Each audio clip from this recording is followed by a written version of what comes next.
कश्मीर में जितनी जितनी ठंड बढ़ती है उतना ही हम अपने घर के खिड़की दरवाजों को सील कर देते हैं और इन्हीं सील्ड कमरों में फिर हम हीटिंग गैजेट्स जैसे गैस हीटर्स है, बुखारीज है, ब्लावर्स है, उनका इस्तेमाल करते हैं, जो कि हम सब के लिए जानलेवा साबित हो सकते हैं, क्योंकि इन बंद कमरों में इन हीटिंग गैजेट्स को इस्तेमाल करते हुए ऑक्सीजन की मिकदार धीरे धीरे कमरे में कम हो जाती है और कार्बन मोनोऑक्साइड जैसे खतरनाक गैस की मिकदार बढ़ जाती है, जिससे अक्सर इंसान को घुटन, सर दर्द, चक्कर, उल्टी जैसा फील होने लगता है, जो कि अक्सर हम समझते हैं कि शायद सर्दी से हो रहा है, शायद ये सर्दी का असर है और हम नज़रअंदाज कर देते हैं, जबकि ये आपके लिए खतरनाक साबित हो सकता है। बहुत सारी माएँ ऐसी हैं जो फेरन का इस्तेमाल करती है, फेरन पहने कांगड़ी का इस्तेमाल करती है और फिर उसी फेरन के अंदर अपने छोटे से बच्चे को रखती है, जिससे ठीक ऐसे ही जिस तरीके से कमरे में ऑक्सीजन लेवल कम हो जाती है, इसी फेरन के अंदर ऑक्सीजन लेवल कम हो जाती है और बच्चे को सफोकेशन का खतरा है और ये उसके लिए जानलेवा भी साबित हो सकता है। पांद्रठन का वाकया आप सबको याद होगा, जब एक ही घर के 5 फैमिली मेंबर्स इस दुनिया से चल बसे,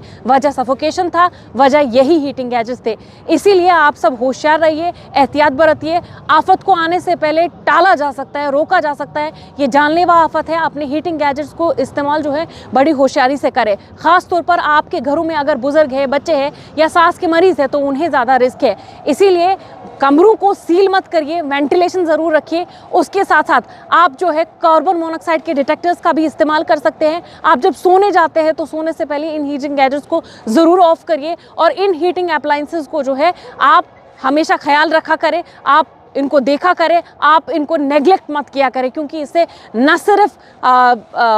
सफोकेशन का खतरा है बल्कि इससे फिर आग लगने का भी खतरा है। इसलिए ज़रूरी है कि आप एहतियात बरतें, गर्मी के साथ साथ आप अपनी ज़िंदगी का भी ख्याल रखें। इच न्यूज़ हब के लिए श्रीनगर से फजा ज़ैनब।